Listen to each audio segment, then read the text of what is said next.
Hello and welcome everybody to this very special video, and I'm making this video because it's the first day of spoilers with Kamigawa Neon Dynasty and we already have a big banger.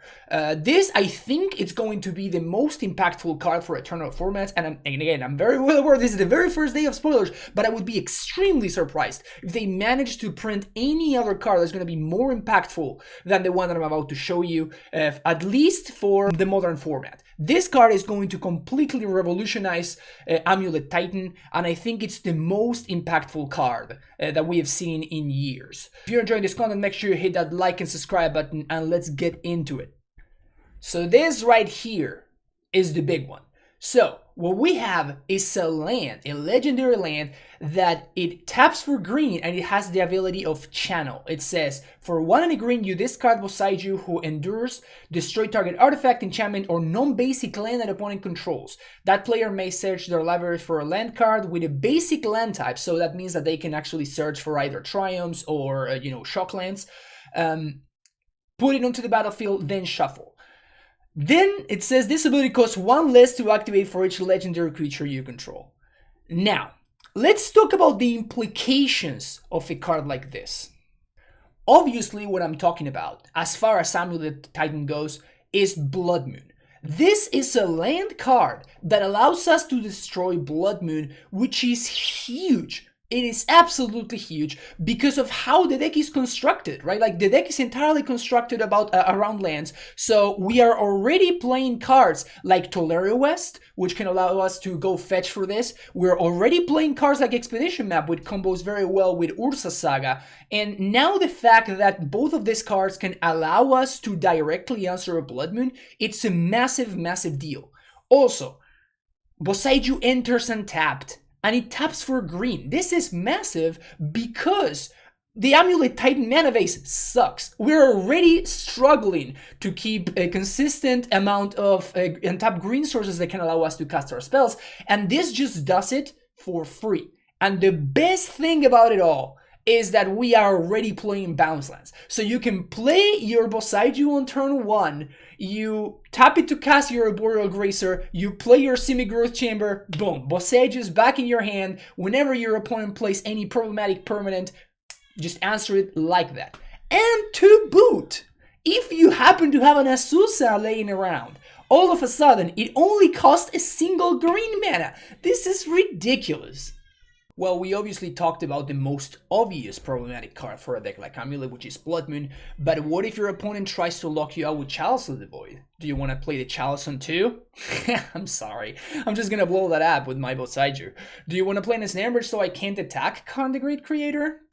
Out of here. Oh, you want to combo me out with Cigar the Sage and Hammer? That's not gonna cut it. Oh, I guess you're playing Burn and you have an Eidolon? Well, don't take any damage, sorry, just blow that up. Roiling Vortex, that's not gonna cut it either. Oh, you're playing combo. You want to, belch me out of the game. Just 2 mana, destroy your land, baby. Let's go. And if you're trying to count to 7, Ursa's Tower, we can blow that up too. You're playing some Ursa Saga nonsense, same deal, get rid of that. And this is, of course, talking about the important, like the big ones. If you're playing a mirror match, same deal, we can stop your opponent on his tracks with the Amulet Trigger on the stack. Your opponent's playing some nonsense decks. You're playing Wilderness Reclamation. Your opponent's playing Red-Black Rock. Sure, we can get rid of that one too. The amount of uses that this card has, and the more that I think about it, the more that I can come up with. This card is just even better the more time that I spend thinking about it.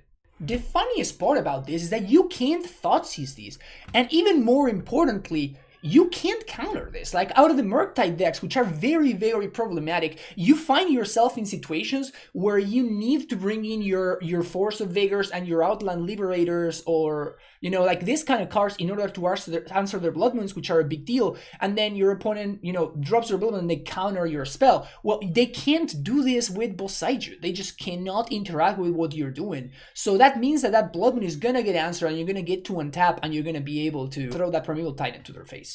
Now, how do we interact with this? Pithing Needle. this is one of the cards that can actually interact with Boseiju. You can Pitting Needle, name in Boseiju, and that's going to nullify the channel ability. This is going to matter obviously against Saga decks, stuff like Hammer. Now they can name something like that. But you know, Pitting Needle is kind of good against us anyways, so you know. Another way to interact with this obviously is going to be Stifle effects, and you know, Stifle obviously is not legal in Modern, but a card like Tail's End saw play a little bit back in the day. These are going to be the only cards that can interact with the channel ability on the stack, and now we're really forcing our opponents to find a way to play extremely narrow cards in order to interact with our ways to destroy their lock pieces. And so far, I've only talked about the context of Amulet. Like, you can recur this card with Ren and 6, you can recur this card with Life from the Loam, and you can build like your entire deck around having an effect like this. I don't know that there's any decks in Modern currently that can that get greatly benefited by this card, at least in their current iteration.